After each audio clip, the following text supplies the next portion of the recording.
factors, one of the other common factors that was bearing a similarity to the fourth Imam and the seventh Imam, that both the Imams found themselves, if you and me were to identify or to categorize it, in an unenviable position following two major revolutions. That means the fourth Imam found himself immediately taking over the mantleship and the Imamat after a major revolution had taken place. And what made that difficult was that the revolution had taken place, he now had to carry it forward. The same issue was felt by the seventh Imam.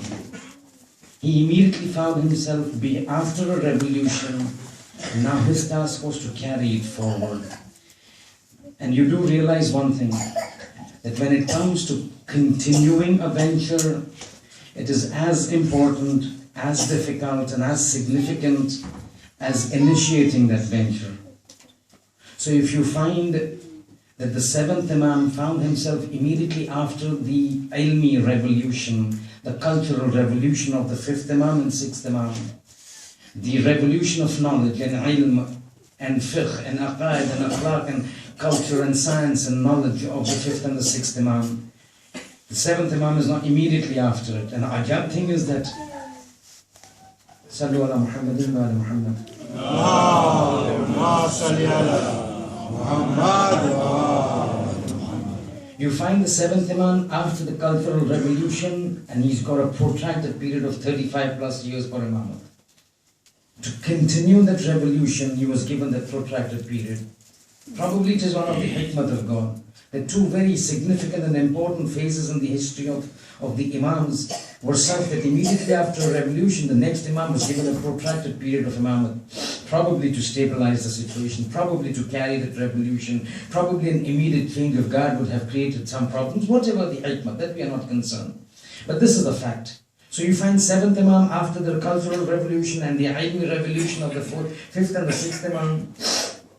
And you find the fourth Imam after the military revolution of Imam Hussain alayhi salam.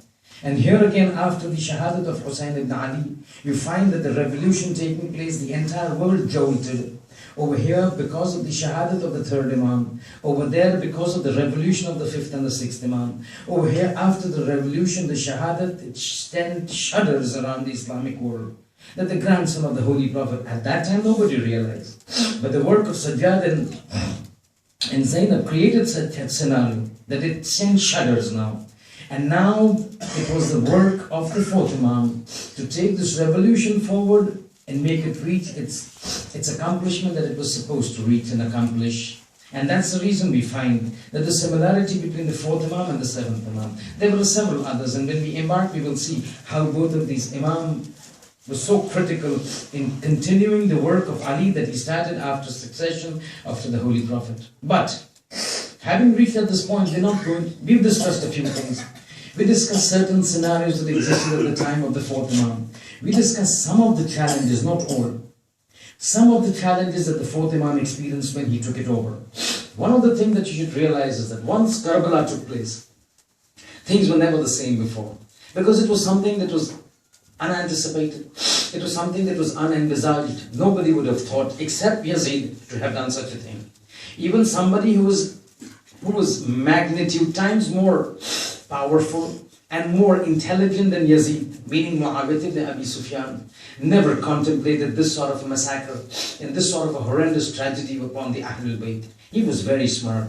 He knew it, that if he embarked on a front-to-front confrontation with the Ahlul Bayt, he would never be able to sustain. Even if he were to suppress the Ahlul Bayt at that time, the backlash would be such. And he was powerful enough intellectually to have foreseen it. Not so for Yazid. So he embarked on something, and that changed the entire denomination of the Islamic history. Now when Karbala took place, the situation became very tense. We've discussed this before, just a brief indication to link it up to today's lecture. Now the hukumat of the Bani Umayyad, having done whatever's happened, are now worried. And it's when you're saying the worry, it was not just immediately in the aftermath. This worry continued for several years. And in this several years, several changes took place. Because immediately after Karbala, there was a backlash of the people, one. Simmerings began to take place all over the Islamic Empire because of what Yazid had done too. Medina revolted against Yazid because of his actions. You remember that wafd, the delegate, thank you so much. That wafd, the delegate that left Medina to go to Sham to see who this new ruler is. When they go there, they come back, they say, we reject this ruler. So Medina came up in arms. 3 years later, Yazid goes away. That means the person who shook the entire Islamic world is now no longer there. His son comes to the throne, wants to give everything away to the fourth Imam. Muayyad ibn Yazid was a good man. At least his ideology was correct. He wanted to give it again. Marwan kills him, and now the Bani Marwan come. So there was no stability after Karbala that took place. In this scenario, there was all-out effort to make sure that there were no uprisings against the Bani Umayyad. There was always an endeavor to suppress everything. And in that endeavor, they embarked on two things. Again, this we mentioned before. So they embarked on two things. How to put people quiet, how to suppress the simmerings that were taking place, how to subdue everything down. One, by means of amusement and pastime and pleasure. So a lot of frivolous games, amusements and enjoyment. And when I mean games, I mean games that are not Islamic, obviously. All frivolous pastime, profligate pastimes, licentious pastimes, corrupt pastimes began to rule the roost.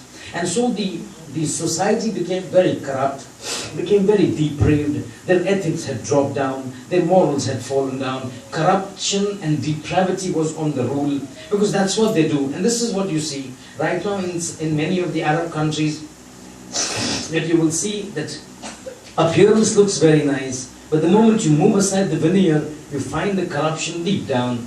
And there's so many Arab countries that you see that appear to be very Islamic in nature. But once night sets in, the nightlife is something that people go actually to see them. That we're visiting that place to see the nightlife of that place. And this is what exactly happened. One of the ways to calm down people was to bring about amusements and pastimes and pleasures. One, and if that didn't work, then the sword, force was used. One of the things that they embarked upon was in terms of confusing the people, because they had always effort. The Bani Umayyah feared the Ahlul Bayt, and they feared the Ahlul Bayt not because of the personality of the Ahlul Bayt, but the attraction that the personality of the Ahlul Bayt would attract.